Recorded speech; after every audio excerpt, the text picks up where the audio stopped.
Oh. pa. Yan. Yan ba itong kantagod? Sige. Today we will start our declaration prayer. Yes. Senior Groups Philippines. Amen. Amen, Lord. Awit muna tayo Okay. para sa Lord. Jesus, name above all names, beautiful Saviors, glorious Lord, Emmanuel, God is with us, blessed Redeemer, living Word. Jesus, name above all names, beautiful Saviors, glorious Lord, Emmanuel, God is with us, blessed Redeemer, living Word. Blessed Redeemer, living Word. Blessed Redeemer, living Word. Thank you, Lord. Okay. Sa ating pagmuni-muni,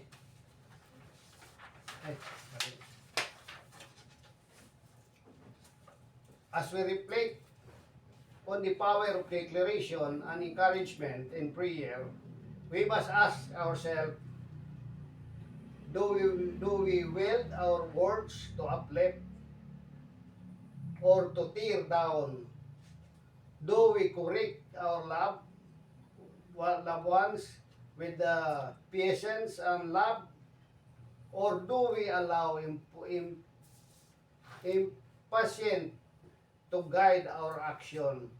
The Bible teaches us the significance of our words and the laying on of hands in Proverbs 18:21. It says, the tongue has the power of the life and death, and those who love it will eat its fruit. Sister Marie.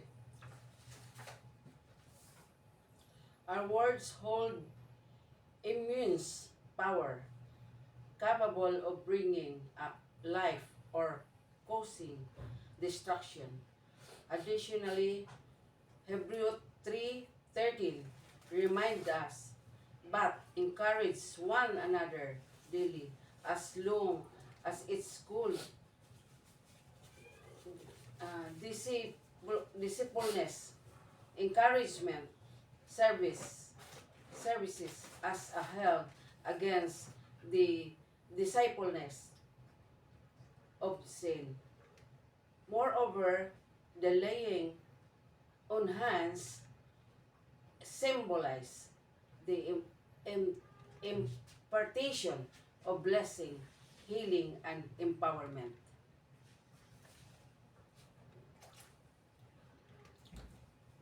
In Mark 16, verse 18, Jesus said, they will place their hands on sick people and they will get well.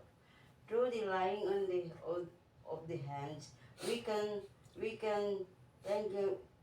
tangibly convey God's love, grace, and power to those in need. Let us be mindful of weight of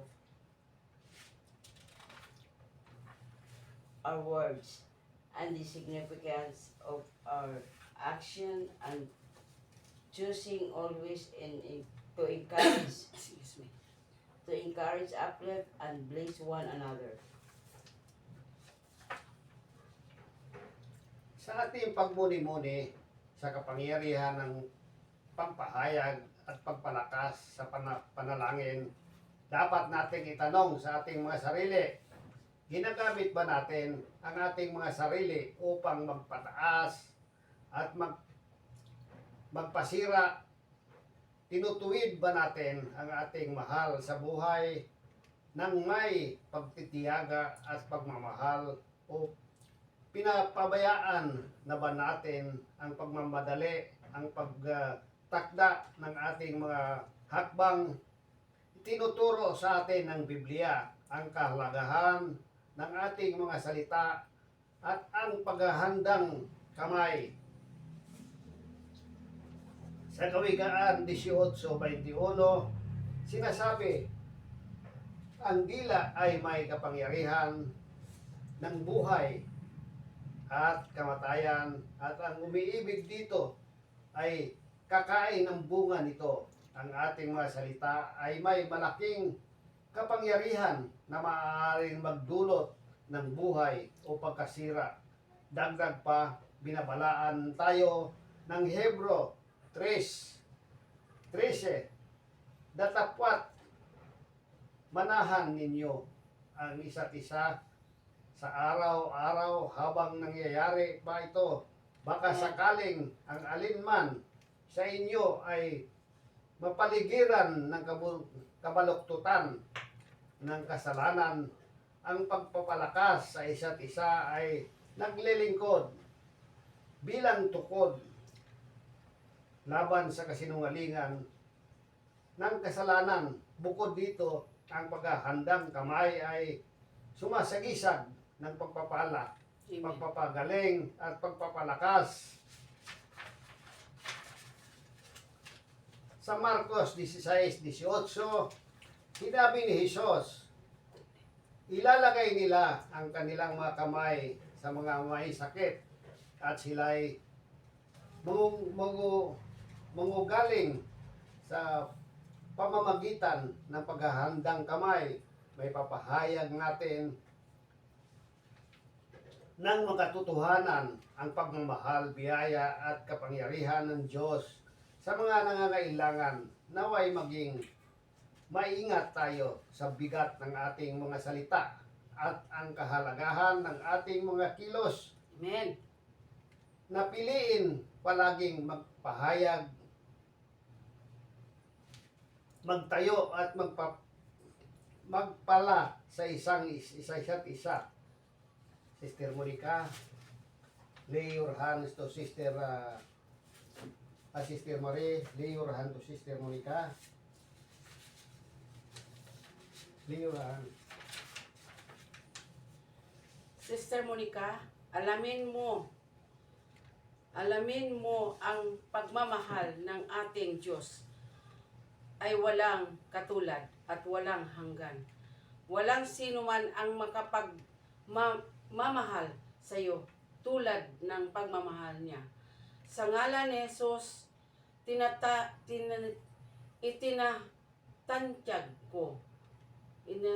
itinahayag ko ang kanyang grasya at pagmamahal sa iyo.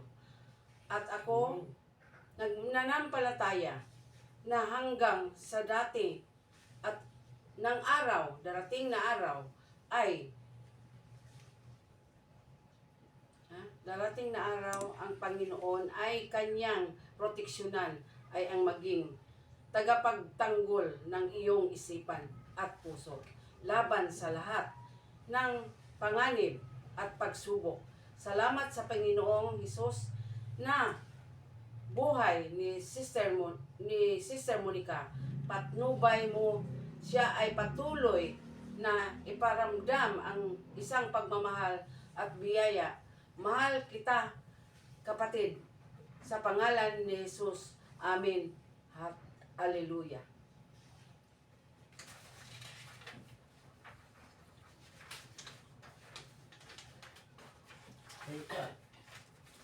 Ako pa rin?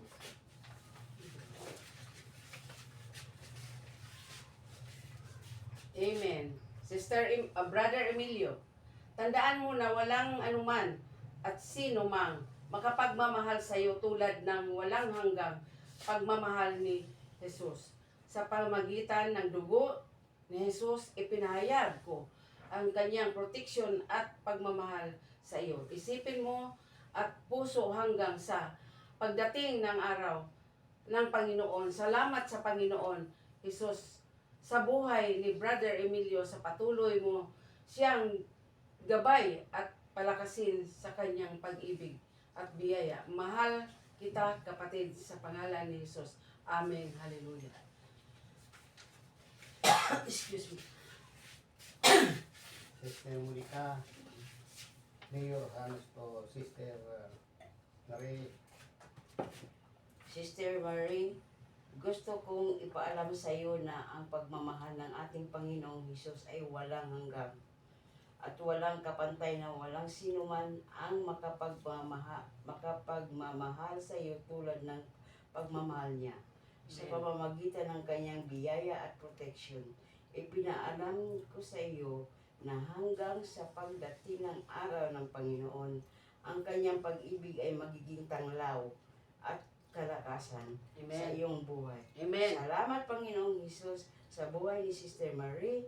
Patuloy mo siyang paggabayan at palakasin sa kanyang pag-ibig at biyaya. Mahal kita kapatid sa pangalan ni Hesus. Amen. Hallelujah. Amen.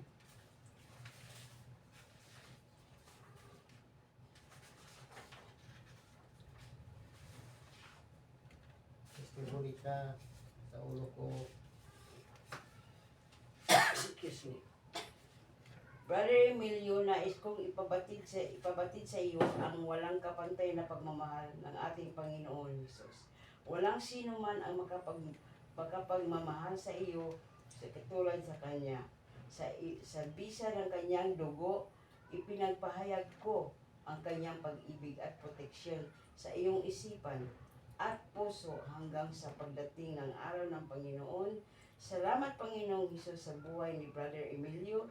Patuloy mo siyang gabayan at palakasin sa kanyang pagmamahal at biyaya. Mahal kita kapatid, sa pangalan ni Jesus. Amen. Hallelujah. Hallelujah. Excuse me. Dito na. Sister Marie, nais ko ipaparating sa iyo ang kahalagahan ng pag-ibig ng ating Panginoon Hesus Amen. na walang kapantay at walang hanggan. Alam kong walang sinuman ang makapagmamahal sa iyo tulad ng Kanya sa pamamagitan ng Kanyang biyaya at pagmamahal. Ipinapahayag ko ang Kanyang proteksyon at kalakasan sa iyo hanggang sa pagdating ng araw ng Panginoon. Salamat Panginoon Hesus sa buhay ni Sister Marie. Patuloy mo siyang gabayan at palakasin sa kanyang pag-ibig at biyaya. Mahal kita, kapatid, sa pangalan ni Jesus. Amen. Hallelujah. Amen.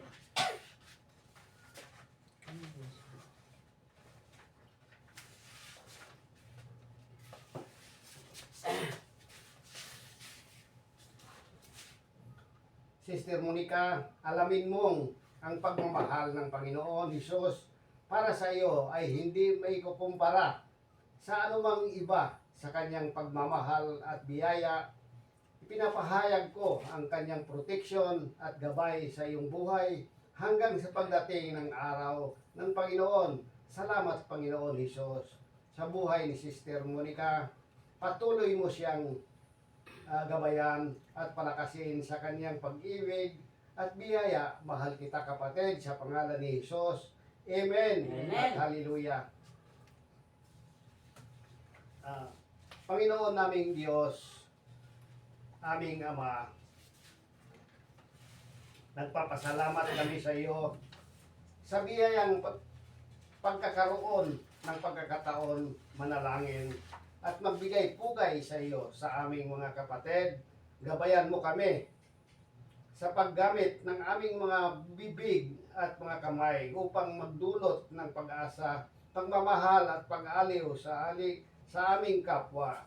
Tulungan mo kaming maging mapanuri at maingat sa aming mga salita at kilos upang sa bawat sandali ay may pakita namin ang tunay na pagmamahal at pagpapahalaga sa isa't isa. Bigyan mo kami ng lakas, ng loob at karunungan na magsabi ng mga salita ng pag-asa at pagpapala sa mga taong nangangailangan. Patnubayan mo po kami, mo rin kami sa paglalagay ng aming mga kamay sa panalangin na ito ay maging saksi ng aming pagmamahal at pagtanggap sa bawat isa sa pamamagitan ng iyong biyaya at gabay. Tulungan mo kaming maging mga instrumento ng kapayapaan at pag-ibig sa mundong ito. Mahal ka namin, Panginoon Jesus. Ito ay aming dinadalangin sa makapangyarihang ngalan. Amen. Hallelujah. Hallelujah. Praise God. Thank you po. Thank you, Lord. Maraming Salamat Lord. sa hapong ito, Lord God. Salamat sa pagkakataong ito na binigay mo sa amin. Salamat sa mga biyayang patuloy mong binubuhos sa amin. Hallelujah. Praise God. At protection and guidance, Lord God, sa amin. Sa bawat isa sa amin, Lord God.